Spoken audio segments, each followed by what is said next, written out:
Déjà, on démarre par dire merci à Brigitte pour cette tarte à 10 phalanges qu'elle nous a concoctée. Miam.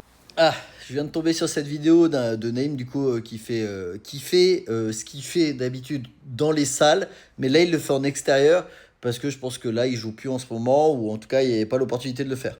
Et du coup il y a bon, les vidéos marchent quand même bien parce que bah, vu que les gens connaissent sa tête, bah du coup ils s'arrêtent. Mais il y a quand même des retours de personnes qui te disent ouais, sans public c'est moins drôle. Et en effet, en fait, il y a plein de vidéos que vous voyez, où même il y a des plateaux de stand-up où même ils rajoutent des rires. Et c'est pas juste qu'ils veulent cheater. C'est qu'en fait, sur une vidéo, s'il n'y a pas de rire, bah les gens ils trouvent pas ça drôle. Enfin, vraiment, sur des vidéos de stand-up, si tu fais ça dans ton salon, là je me filme, je peux faire la meilleure blague du monde, vraiment.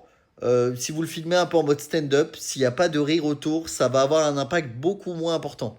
D'ailleurs, c'est pas pour rien que par exemple dans Friends, etc., ils mettaient des rires enregistrés. C'est bête, mais en fait, les gens, s'ils entendent pas rire, eh ben ils rigolent pas. D'ailleurs, ça se voit beaucoup par exemple dans les chroniques, vous savez, les chroniques radio ou les chroniques télé avec, comment il s'appelle déjà, Laurent Ruquier. Bah, Laurent Ruquier, si vous regardez, quand il y a un humoriste qui fait des chroniques, il va être toujours mort de rire. Pourquoi? Parce que c'est son taf à Laurent Ruquier de rigoler. C'est son taf que même si lui il trouve pas ça drôle de rigoler, parce qu'il doit projeter une émotion pour que les auditeurs puissent rigoler. Parce qu'il sait que même si c'est très drôle, s'il rigole pas, ça fonctionne pas. Et ça s'est vu d'ailleurs avec une humoriste de France 2 où ça avait fait un scandale, où elle avait été coupée, etc.